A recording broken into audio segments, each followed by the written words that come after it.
Right, so now we come to an interesting view that, whether it's Buddhism or Christianity,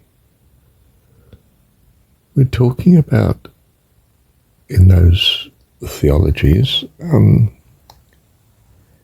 theory of being that is, if you like, not of this world. It's what in Buddhism's labelling as a true reality, and what in Christianity's labelling as kingdom of heaven.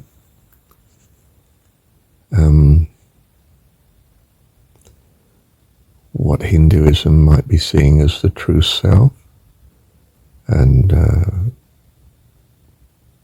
Christianity's thinking of as a son of God, child of God, and Hinduism's thinking of no, it's all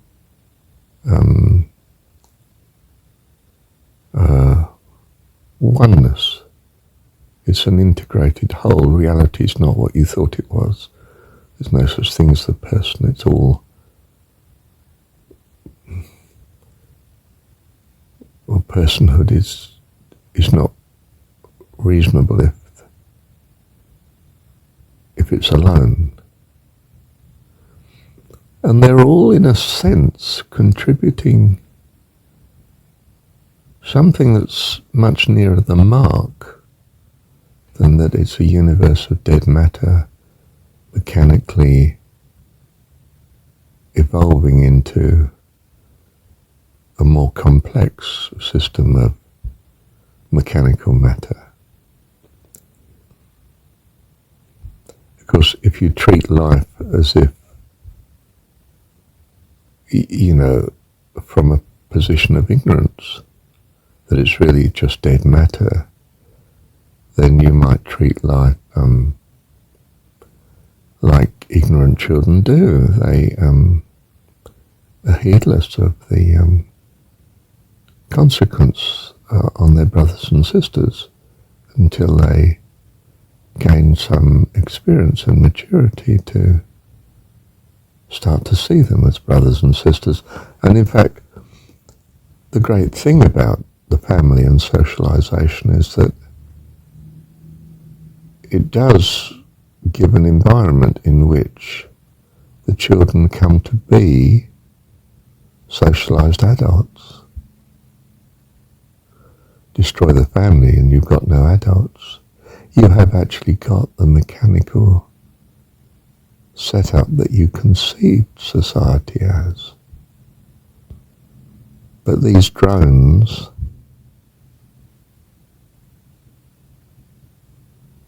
you're constraining them to act as if they were drones. But they have an incredible being. And you're misunderstanding how you think you're controlling them. I think you'll be quite vanquished by what they truly are.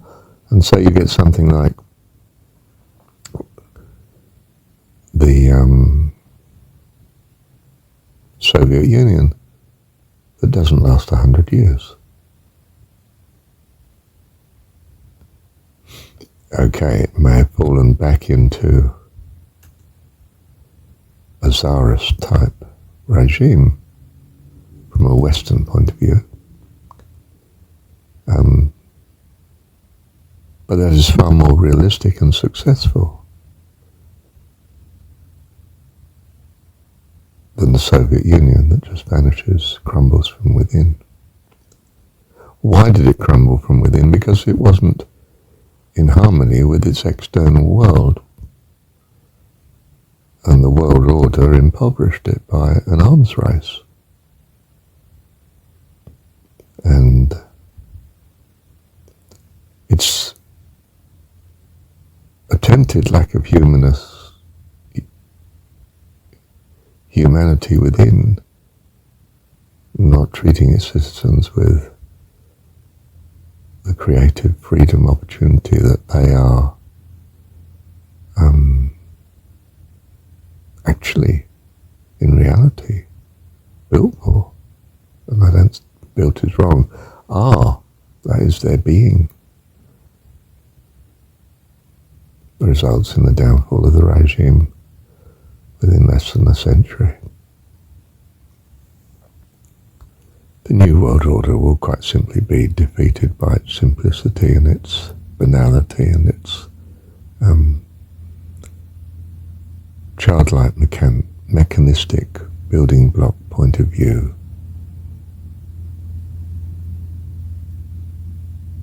of what reality really is, which is being on this incredibly sophisticated level that all life seems to share in, have, be endowed with from the beginning. Now you could say not from the beginning, because forms of life seem to develop into more complex forms of life. Yes, at the trivial level. Animals are more complex and interesting than plants, and people more interesting than animals, perhaps. Human beings, well, in certain configurations they are, certain cultures they are. In other cultures they could perhaps be less so.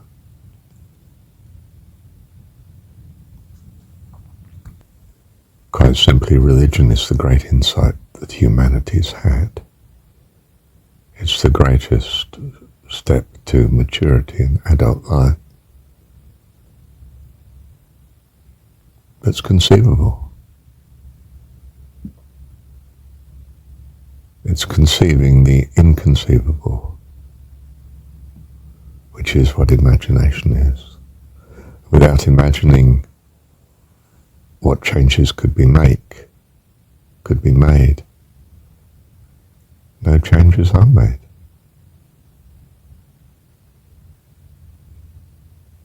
You see, mechanistic constructions don't make anything. They only deteriorate. The astonishing thing about life is that it even makes itself in pluralities of uniqueness at that. The simplest of life seems to do it.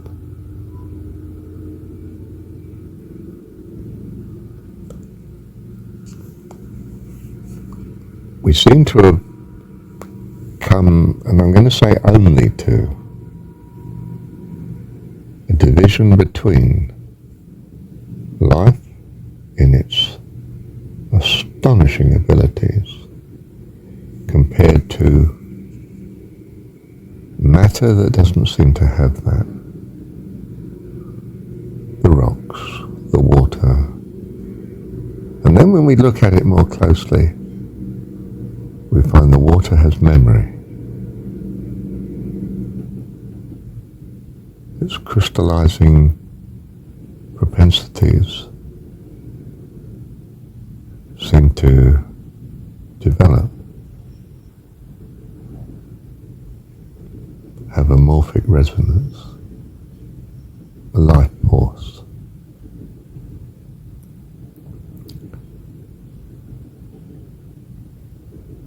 And then we wonder if this incredible strength of the universe, gravitational fields and all the rest of it, are something to do with the incredible power that may be in each individual atom. And of course we've already found that, the atom is a source of phenomenal power, energy.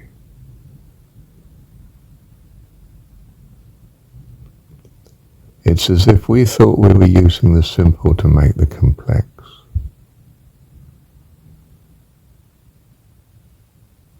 But our actual experience in living is that the incredible complex exists, and we make simple toys from our incredible complex abilities.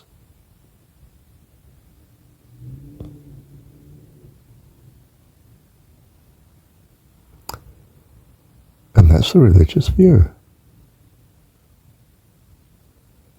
That there was this astonishing complexity, God, which we take to be loving Heavenly Father, because the simple has been made by Him, not that He's been made by the simple. And really, if you think about it, how could the simple possibly make the complex? It wouldn't have the power to do it. Only the complex can make the simple. The complex has to be there from the beginning. If we add to that our concept of time being a unitary thing, we might want to run it as a reel of cinema pictures. But it's not actually a mobile reel at all. It's simply a line of pictures that we look at in a certain consecutive order.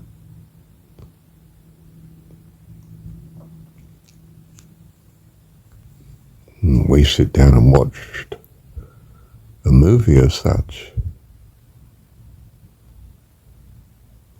in the cinema. But the reality of how it was put together, the film studio, the actors, the writers, the producers, the marketing managers, and etc., etc., etc.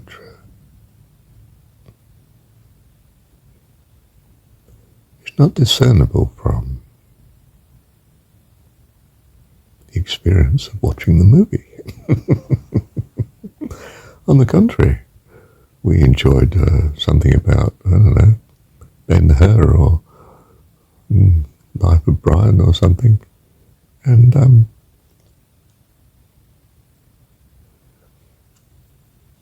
what's the current craze? Avatar. Avatar 2, I think we're on to, I'm not sure. Going to the movie tells you nothing about the existence of Hollywood and how it's put together and why and the culture it's in and the nation that's the culture's embodied in and the world situation and how the people are made that make it, how their bodies function. It's the astonishingly complex that produces the simple, not the case that the simple produces the astonishingly complex. And we take a set of bricks and we build a house, toy house, on the floor, on the carpet. Not a very good foundation. Building falls over. Oh, wonder how we could strengthen it. But it's children building. And what the children are building is not something that lasts.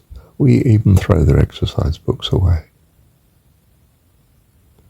And all the lovely little paintings they did, Mum keeps one or two because it reminds her of how lovely a little girl or a little boy was when they were young. But the kids keep hardly any of it. Because it was just means to an end. What we make in our civilization is means to an end. Don't get me wrong.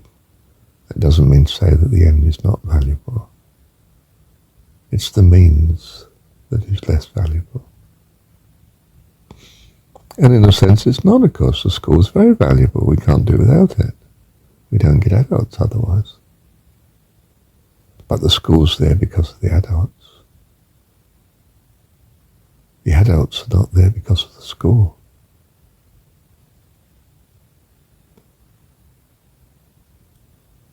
The school is only there because the adults have a purpose and an extraordinary sophistication to have such, to be such a being.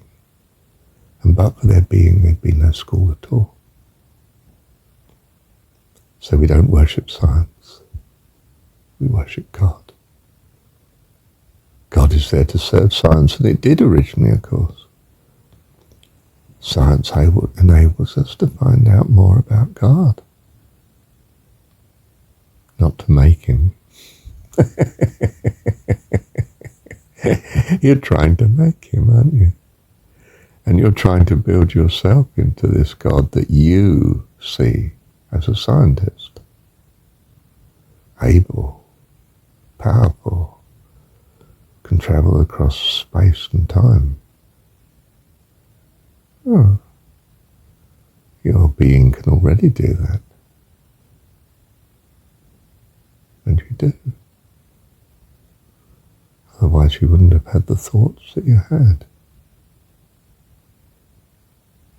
Because they all come from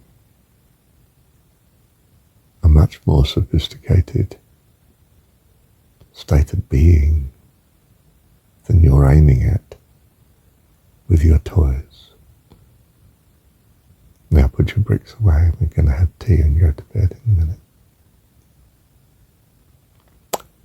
Get in the lead table. Yes, Mum. Okay. Good night.